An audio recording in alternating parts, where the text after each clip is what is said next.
সম্মানিত বিয়াস অনেক বড় মাছ হিট করেছেন সিনিয়র শিকারী কাদির ভাই, যেখানে এককভাবে সুন্দরভাবে যে শক্তি কাটিয়ে খেলে যাচ্ছেন শিকারী যে মাছের সাথে। আমার সম্মানিত দর্শক ভাইয়েরা ভিডিওটি পুরা দেখেন, ভালো লাগবে ইনশাল্লাহ। যেখানে অনেক বড় মাছ আজকে এসেছি, খেলাটি চলছে গাজীপুর মৌচা কারাবাড়ি তানবীর ভাইয়ের পুকুরে। 29 মাচায় খেলাটি চলছে, 19,000 টাকার টিকিট।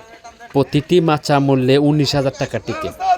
এই 19,000 টাকার টিকিট নিয়ে যে কাদির ভাই মাছ শিকার করছেন আজকে সকাল থেকে যে সন্ধ্যা পর্যন্ত, এই কাদির ভাইয়ের টাইম প্রতিটা 29টা মাছার যে শিকারী রয়েছেন তাদের টাইম হচ্ছে 12 ঘন্টা। ডিম রুটি আদার দিয়ে খেলছেন, 1-2 কাটা বসি দিয়ে খেলছেন, রুই কাতল তারা শিকার করছেন শিকারী ভাইয়েরা। দেখা যাক যে কতটুক যে নিয়ন্ত্রণ করতে পারে মাছটা। যেভাবে টান করছেন কাদির ভাই, অনেক বড় মাছ মার্শাল্লাহ।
কাদির ভাইকে দেখতে পেরেছি, মাছটা যে চলে গেছে অন্য মাছার গোড়ায় চলে গেছে।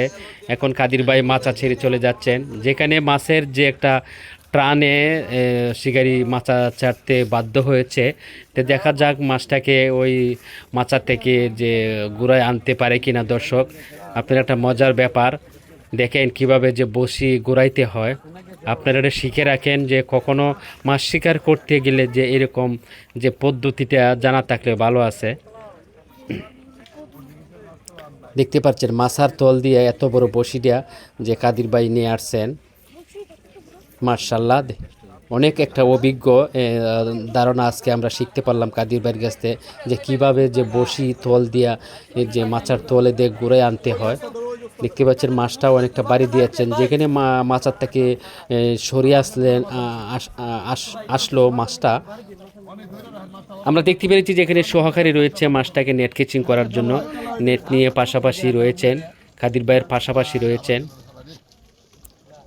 দেখা যাচ্ছে মাছটা নেট কেচিং হয়ে যাবে, মাশাআল্লাহ কাছাকাছি চলে এসেছে, সুন্দরভাবে নেট কেচিং হয়ে গেলেন। দর্শক যে বড় একটি রুই মাছ মাশাআল্লাহ। অপর পাশে আরেকটি মাছ নিয়ে খেলছেন, শিকারি হিট করছেন। এই মাছটাও দেখাবো ক্যামেরা ঘুরিয়ে। আপনারা দর্শক যে রুই মাছটা দেখেছেন কেমন লাগছে কমেন্ট করবেন। আমরা চলে এসেছি ওই পাশে যে শিকারি যে মাছটা কাছাকাছি নিয়ে এসেছেন। সাবাস, সুন্দরভাবে নেট কেচিং করলেন এই মাছটা, যে খুবই একটা ভালো যে একসাথে দুটি মাছ। আমরা শুনতে পাচ্ছি ওই পাশে আরেকটি হিট হয়েছে, শিকারি যে ডাক পাচ্ছেন হিট করেন না হিট করেন না। আমরা যাব শিকারি কাছে। অনেক সুন্দর লাগছে যে পুকুরটি চারিদিকে, খুব মজার ব্যাপার যে একসাথে 3টি ভিডিও করব। আমরা চলে এসেছি, দেখতে পাচ্ছেন মাছ নেটের ভিতরে রেখে দেওয়া হচ্ছে। আমরা চলে যাব ওই শিকারির কাছে, যে মাছটা নেটের ভিতরে রেখে দেওয়া হলেই চলে আসছি শিকারির কাছে। দেখতে পাচ্ছি শিকারি যে ওই পাশে যেভাবে খেলছেন, এই শিকারির পিছনে অনেক দর্শক রয়েছে মাছটা দেখার জন্য। তাই আমরা জানতে পারবো কি মাছ হিট করেছে, যতক্ষণ নেট কেচিং করার আগ পর্যন্ত আমরা এখনও বুঝতে পারছি না। দেখতে পাচ্ছেন অনেক দর্শক রয়েছেন, অনেক আসলে একটা মজার ব্যাপার, যেখানে যে তানবীর ভাইয়ের পুকুরে বড় বড় মাছ রয়েছে, যে শিকারীরা শিকার করছেন। বিভিন্ন জেলা থেকে মৎস্য শিকারীরা এসেছেন মৎস্য শিকার করার জন্য। দর্শক, আপনারা মৎস্য উপভোগ করুন। তো আজকে যে ভিডিওটা আপনাদের সামনে নিয়ে আসছি কেমন লাগছে কমেন্ট করবেন। যদি আপনারা আমার ইউটিউব চ্যানেলে নতুন হয়ে থাকেন তো ইউটিউব চ্যানেলে সাবস্ক্রাইব করে রাখবেন। আমার ইউটিউব চ্যানেলের নাম হচ্ছে ময়মনসিংহ ফিশিং, ইংলিশে লিখে সার্চ দিবেন তাহলেই পাবেন। আবারও বলছি, আমার ইউটিউব চ্যানেলের নাম হচ্ছে ময়মনসিংহ ফিশিং। তো দেখা যাক মাছটাকে কতটুকু নিয়ন্ত্রণ করতে পারে। রয়েছে শিকারির পাশে সুন্দর